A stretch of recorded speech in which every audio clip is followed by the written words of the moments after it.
Some players retire with fanfare, farewell tours, and celebrating titles. Some retire with injury and bad performances, and some play their last game not knowing that this was their grand finale. These 10 NBA legends have won a total of 49 NBA titles and appeared in 142 All-Star games. Here are their last games in the NBA.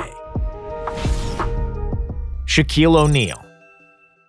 Towards the end of his career, Shaq wasn't really in the best shape, which limited his production on the court. He averaged just 9 points for the Boston Celtics in his final year, fighting through injuries that allowed him to play just 37 games in the regular season. Even though he wasn't fully healthy, Big D still wanted to play in the playoffs, and he got the opportunity in the second round against the Miami Heat. He played just 3 minutes before his Achilles gave out and effectively ended his Hall of Fame career. Shaq didn't even score in his final game. Michael Jordan. Most people retire once, but MJ did it 3 times. The first time in 1993 after his 3rd title, the second time in 1998 after The Last Dance, which proved not to be so last after all. Realizing that retirement is not as fun as playing NBA basketball, MJ was ready to lace him up again in 2001. He wasn't Air Jordan anymore, and he couldn't fly on a regular basis, but he was still good enough to average 20 points per game in the final 2 seasons he played with the Washington Wizards. However, once he broke 40, it was time to retire for good and let Father Time keep his undefeated record. Speaking of records, the Wizards didn't have a good one, and they were outside of the playoff picture. So everybody knew that Jordan's last game would be in the regular season against Allen Iverson and the Philadelphia 76ers. Countless media outlets, celebrities, and NBA legends were in attendance to see MJ's last game and celebrate his illustrious career. However, unlike Kobe's, Jordan's farewell was only glorious during the pregame festivities. In the game itself, Jordan struggled, scoring just 15 points on 6 of 15 shooting, while Washington ended up losing the game 107-87. Wilt Chamberlain. In the 1972-1973 season, Chamberlain averaged 13.2 points and league-leading 18.6 rebounds. With 73% shooting for the season, he'd also set up a field goal percentage record, which stood for 47 years until Mitchell Robinson shot 74% in 2020. Wilt was still dominant, and with him and Jerry West, the Lakers got another shot at the title. In the NBA Finals, they were awaited by the New York Knicks, whom the Lakers beat in the previous season. This time, it was the other way around, and the Knicks won their second and last championship in franchise history. Sorry to rub it in, Knicks fans. Although Chamberlain didn't know it yet, it was his last appearance in the NBA, and he left the stage with 23 points and 21 rebounds in the final game. Larry Bird. The last basketball game Bird ever played was the gold medal game against Croatia at the 1992 Olympics. His last NBA game happened several months earlier, in the second round of the playoffs. Bird was 35 at the time, and he was hampered with a back injury that limited him to only 45 regular season games. Despite the fact he had to stretch for 2 hours before each game to even be able to run, he still averaged 20.2 points, 9.6 rebounds, and 6.8 assists, which earned him his 12th All-Star appearance in 13 seasons. The Celtics played the Cavs in the second round, and despite playing the first 3 games without Bird, who also missed an opening round sweep of Indiana, they pushed the Cavs to 7 games. In Game 7, the old and banged-up Celtics couldn't hold on, and the game was a blowout. Bird had 12 points, 5 rebounds, and 4 assists in 30 minutes of play, when he was not stretching his back on the sidelines. Kobe Bryant.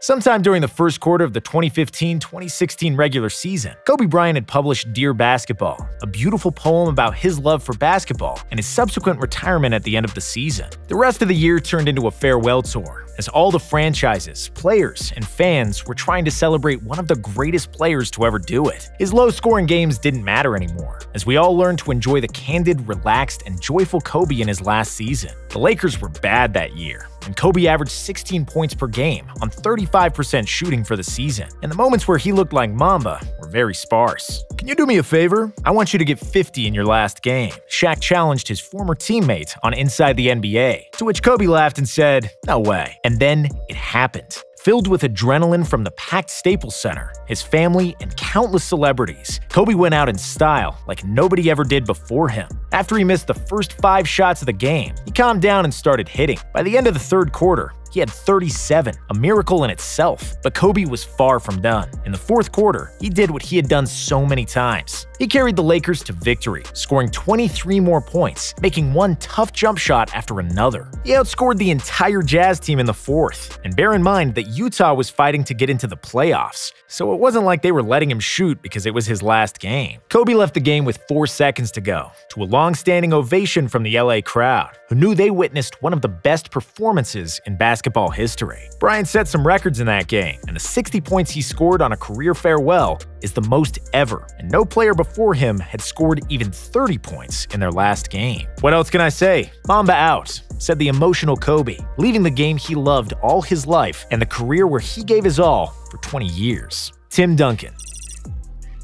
While we were watching the last game of Tim Duncan's career, we didn't 100% know that it was his last game, but we all suspected it. Duncan, who turned 40 in April of 2016, entered the playoffs after the worst statistical year of his career. After an All-Star and All-NBA year in 2015, he finally showed more advanced signs of aging in 2016, averaging just 8 points per contest. In the series against the Oklahoma City Thunder, Duncan struggled, and it was clear that his mobility and athleticism are a thing of the past. He did manage to score 19 points, with 5 rebounds and a block in the last game, which was his best game of the playoffs. Before he left the floor and headed to the locker room, quietly and without any fanfare, Timmy raised his hand in the air, signaling that he had just checked out of the NBA game for the last time. Kareem AbdulJabbar.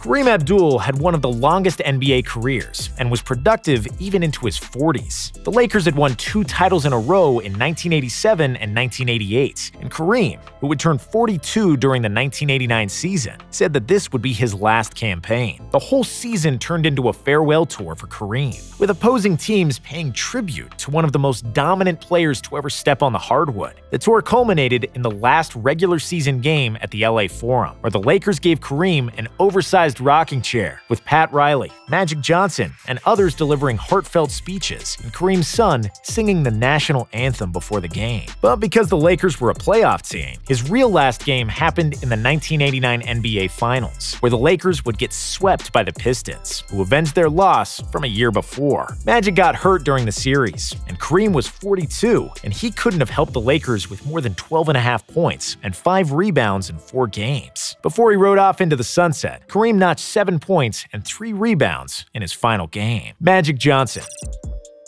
Magic Johnson shocked the world in 1991, retiring from the NBA because he contracted the HIV virus. He was 31 at the time and still in his prime, just coming off a loss in the '91 finals against the Chicago Bulls. But basketball remained his passion, and Magic could not stay away. First, he returned for the 1992 All-Star Game in Orlando with an emotional performance that earned him the game's MVP award. He was then a part of the 1992 Dream Team at the Olympics, and he wanted to return to the NBA for the '93 season. However, he opted against the comeback when some of the NBA players expressed fear about competing against someone who had HIV. After a short stint as the Lakers head coach in 1994, Johnson finally made his comeback as a player in 1996. Noticeably heavier and a bit slower, Irvin still showed that there was a lot of magic left, as he averaged 14.6 points, 6.9 assists, and 5.7 rebounds as a power forward, leading the Lakers to a 22-10 record in 32 games played.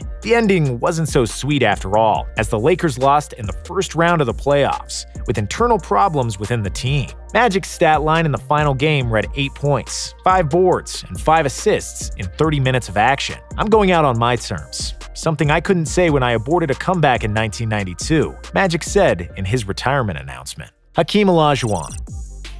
After he had spent 17 years of his NBA career as a Houston Rocket, where he was a 12-time All-Star with 2 NBA titles, Hakeem Olajuwon signed for the Toronto Raptors, who offered him more money. It was weird to see Hakeem in a Raptors jersey, just like it was weird to see him averaging 7 points per game. The Raptors had a good team, but without an injured Vince Carter and the aging Olajuwon, they lost in the first round of the playoffs to the Pistons. Hakeem played just 15 minutes in the deciding game of the series, scoring 8 points with 4 rebounds. Bill Russell. The 1968-1969 Celtics were not considered to be championship contenders due to their age, and only the fourth best record in the East. Despite low expectations, Boston had beaten Philadelphia and New York on their way to a new finals appearance. In the finals, they were met by the Lakers, who previously had All-Stars Jerry West and Elgin Baylor on the team. But now they also added the biggest star of them all, the amazing Wilt Chamberlain. Nobody expected the Celtics to win, even after they pushed the series to a Game 7. The Lakers were so sure of their victory that they placed thousands of balloons under the roof to celebrate their first championship since the team moved to California. But that celebration did not happen, and the balloons were never released. Led by player-coach Bill Russell, the Celtics won 108-106, which was their 11th title in 13 years. Russell scored just 6 points, but he grabbed 21 rebounds and dished out 6 assists in one of the biggest surprises in the history of NBA Finals.